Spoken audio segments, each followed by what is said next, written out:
Alright everyone, welcome back to the Cyber Union. We are here on Hack the Box again for another video on hacking stuff. We are going to be working on Optimum. So again, if you haven't seen any of our other videos here at the Cyber Union, we're working our way through the retired machines on Hack the Box. That's simply because they don't want you to release anything that's not retired, but there are plenty of walkthroughs. If you do want to access the retired machines, you do need VIP access, but it's only $13 US dollars a month, which is pretty awesome for what you get. Don't get any money for saying that. It is Hack the Box is awesome. So anyways, let's go ahead and get started. I'm hacking this live. I'm not using any guide, so you're seeing it as I see it, and we're going to see how good our foo is here. A little bit about this box,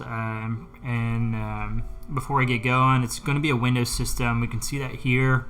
It's kind of rated as easy, kind of close to real life, and it's showing it's CVE heavy. So that means we're probably going to be using an exploit that has a CVE for it. But before we get going, make sure you like, share, and subscribe our content if you're enjoying it. If there's a box you want to see a guide for, drop it on here. I'm only going to do it if it's retired, though, because I don't want to violate Hack the Box's rules or whatever and do something because I love their content. I don't want them to stop. So, retired machines only. Happy to dig into it, or any other topic that you would like to hear about.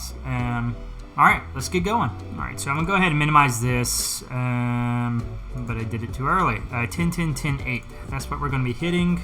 I've already created a folder to work into, and so it's good to organize your scan data so you can find it easily. First, we're doing our reconnaissance here, which means we're just going to be looking to determine what's available, what can we touch, but actually I don't want to do all this yet. So for those of you who hadn't seen any of our other videos, I like to start with a brief, really light scan so I can get data back really fast. And so I do this without any switches. So it does top ports, it doesn't do any OS or version enumeration, it just gives us, I think it's the top 100 or 1000, I can't remember which off the top of my head, but as you can see, it returned results fast. Awesome. Port 80 is open. What that does is it gives me something to play with while I wait for this other scan to get going. What we're doing here is all ports. That's what TAC does. It's shorthand. I'm lazy, for those of you who don't know. Actually, I get made fun of because I say that a lot on here. But we are all really lazy. We write scripts for things we don't want to do, and we try to save time where we can. That's the mindset of being a hacker. So let's go ahead and poke and prod this port here. We are going to hop on over to it. So HTTP, right, is port 80. That means it should be unencrypted. Probably seeing some other stuff I do. Looks like there's going to be some sort of file transfer service, HTTP file server 2.3. Doesn't look like anything here. Looks like we have some searching, some login stuff, some saving capabilities. Let's click get lists. It's pretty interesting here. Nothing in there. Archive. Let's see what that does. Nothing. Cool.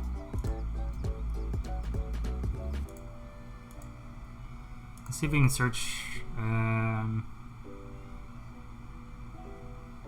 something on Windows. What can we search? Host file, maybe?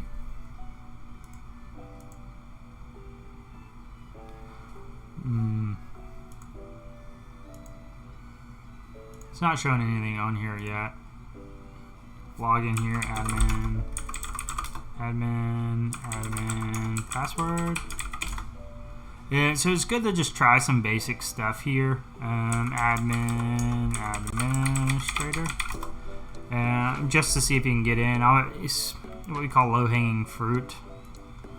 But really what I want to do is I'm going to look up this on the internet. See if there's any exploits for it. Some people use exploit DB to do so. Not exploit, searchploit. So we could just do something like doing Control Shift Tab. That opens up another tab in your terminal window here. And so searchploit is just like this. You can paste stuff in there.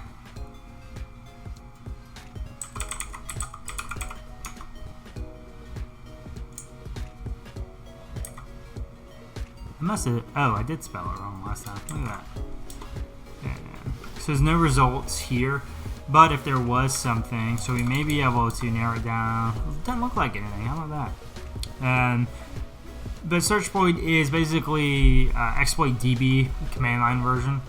I just like to Google it. I just find it faster, and it's interesting that we see it here. We might actually find HFS in here because that looks like another name for it.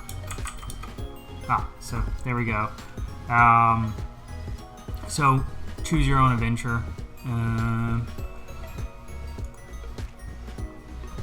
Let's look through here. It is 2.3 is what we're looking for. It looked like there was a couple of exploits there. What I'm honing in on is stuff that's built into Metasploit because I'm lazy. And for those of you studying for the OSCP, I urge you to do manual exploitation because you only get one shot. So maybe I'll actually try that today, try both. And we'll see if we can get it. So let's go with Metasploit first. So we'll go ahead and launch that. Yeah, so about the Offensive Security Certification, OSCP. On there, you have, during your exam, you have 5 boxes you have to pop, escalate privileges on, and you only get one shot to use exploits from Metasploit. If you use more than that, you fail. So it's good to kind of use it as a Hail Mary. If you're not having any luck with doing manual exploitation, let Metasploit do it for you. I actually used it for one of mine, and I just, for whatever reason, I couldn't get it to work for one of my exploits and get my manual exploit to work, and I just ran it with Metasploit and it worked instantly. I think I spent wasted an hour trying to get it manually. But you know, you kind of want to save it till the end so you don't waste it, right? And you want to use it when you really have to. Anyways, back to this. For those of you who don't know, I have trouble typing and talking at the same time. Maybe I'll get better at it as we move along and do more videos. We'll see. So I'm going to use this exploit, and you just do that by typing use and copying the path to your executable, or exploit rather. I always like this show info, which shows me what this thing is about, and we'll kind of read the info on it. Says there's an issue. It uses a null byte to bypass filtering to test successfully on HFS 2.3b. I don't know what, we know it's 2.3. I don't know if it's a B or not, but this already looks like it's probable to work.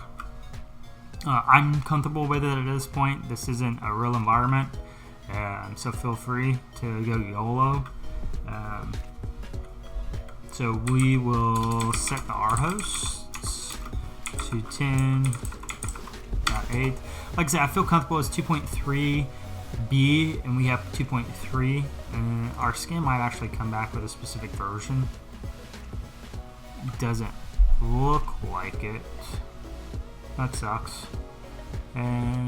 But we can also run the check in Meterpreter. If it's actually part of this, we can. I don't know yet. That's actually all we needed, was to set the R host. So show options, make sure it's all set. And what I mean by all set is we have these required yes or no's, so we want to make sure all the ones with the yeses have data beside them. As you could tell, Metasploit was super successful and set us up with options already filled in. We may actually need to change the server host because we're on a VPN. I sometimes have issues where it just doesn't work right. So I'll grab that real quick, set the server host.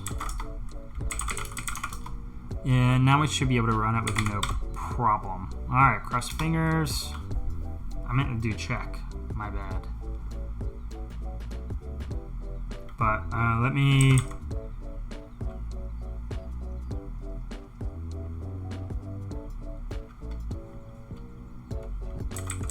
We got an interpreter section here. Alright, back around it. I just want to show you check real quick.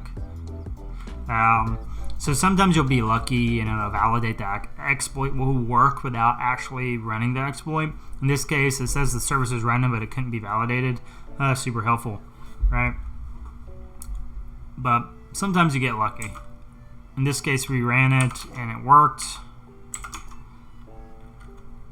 I'm gonna go ahead back into our session with interpreter. We're going to get UID. Looks like Costas is our name. I don't know what level access we have here, but we do have our first file here, which is user text. So we're going to take this and we're going to submit it because that is our first trophy, first flag. So if you haven't done Hack the Box, you get flags whenever you take over certain accounts. In this case, it's pretty similar to the OSCP where you get some lower level privilege and then you aim to get root or administrator level access, which is what we're doing next. I didn't rate it very high because it was actually really easy, 5 seconds if I wasn't talking. So we submitted that. Now our job is to escalate privileges.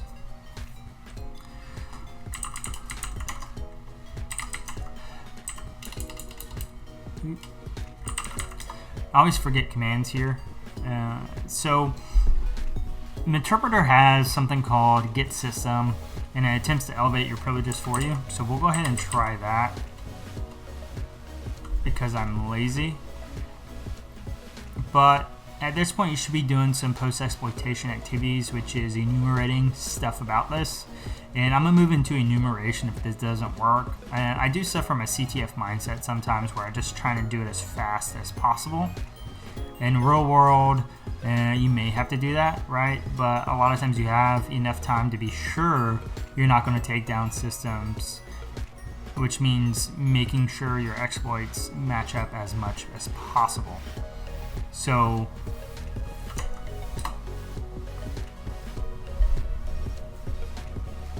we try to do that. Okay. So that didn't work. I actually don't think I've ever had that work for me. There's a tool I found recently that scans it in, scans the host down. Oh, exploit suggestion. Yeah, I wanted to use that again. So,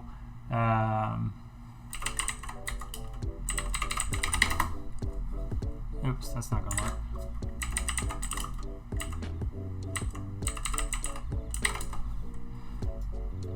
So this will scan it down and suggest exploits that may work for us. So one of these I used it and it worked, and that was the first time using it. So I was like, oh, that's cool. Let's try it again. All you got to do on this one is set the session. We're going to run it. It shouldn't take very long. It'll tell us some possible exploits for the host. And it kind of rides the interpreter session we already have, which is session 1, and it's running all the stuff on the host. A lot of times you'll do this by hand. There's several different types of scripts you can run on the host you compromise to look for things like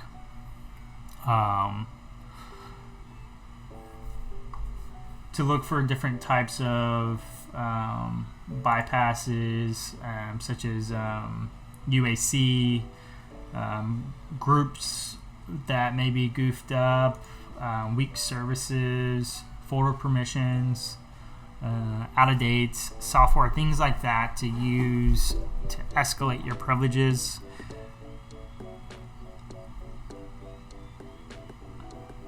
This one looks like it found a bypass UAC.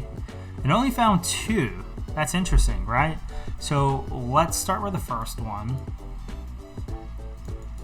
It says it appears to be vulnerable, so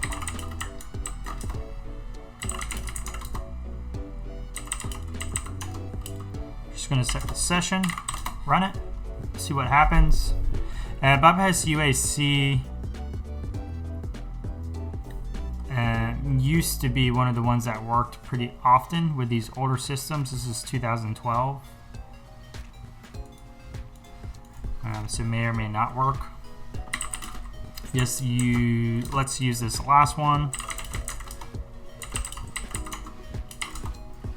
And as you notice, all these are exploits, local exploits, which means we already have to have access to run them. And they only require a session as input. And this one looks like it may work for us. How about that?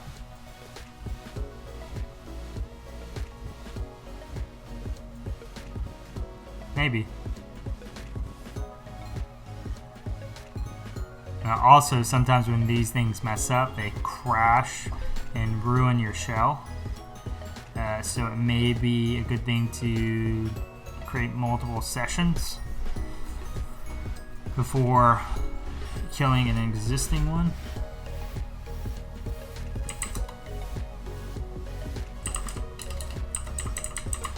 This thing's still going.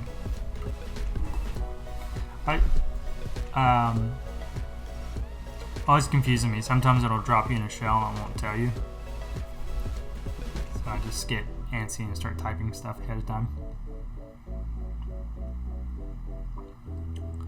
So our shell may have crashed. If this doesn't work, we'll go back. I'm gonna look up a exploit suggester script.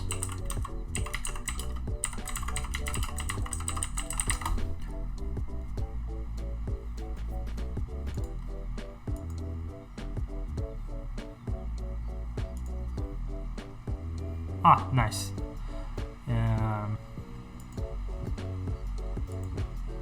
We'll go ahead and pull this down.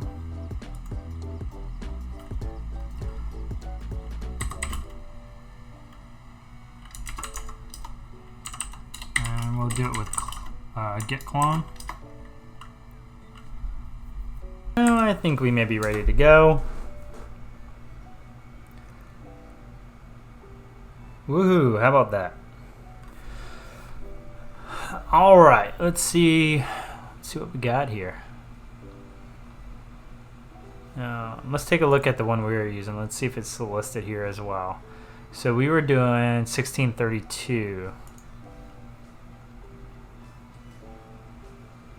Oh, there are some Metasploit modules here. So the ones with M are Metasploit modules. Let's start there because I don't feel like compiling code. Alright, so had a little break, so things may not be right where we left off. You might see a skip here.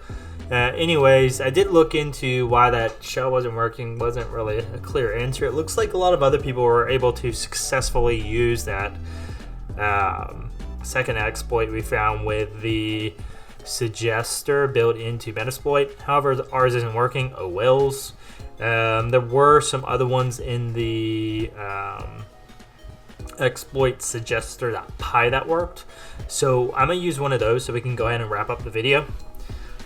We need to go ahead and resume our session here. So let's get that bad boy working. Alright. What it is I grabbed 41020, and that was something we did find, like I said, in the exploit suggester. Let's see if we can find it again. It's up at the top somewhere, I think. Right here. It's the driver one exploit. The E means there isn't a Metasploit module for it. It's a overflow for 8.1, and apparently that's pretty close to 2012, server 2012, so it'll work on this. So just go ahead and run that.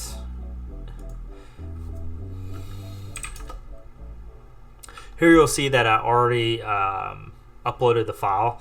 Last time I ran it within shell mode here. Let me see if I can run it with my interpreter using the execute tech F, and just to see if that will work, because I don't know.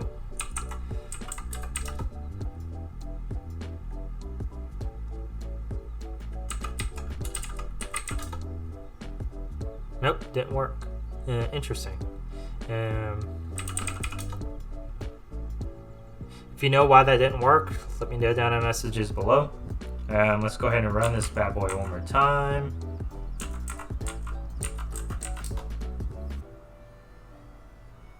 Let it run. Who am I? Hey yo, look at the NT authority system. So, this one wasn't as easy as it first appears. There are exploits for there, and we can see why it was rated for CVEs. But let's go ahead and get our last flag. It should be under admin. I always forget about tab complete. And it should be in the administrator desktop is where it should be. And it is indeed.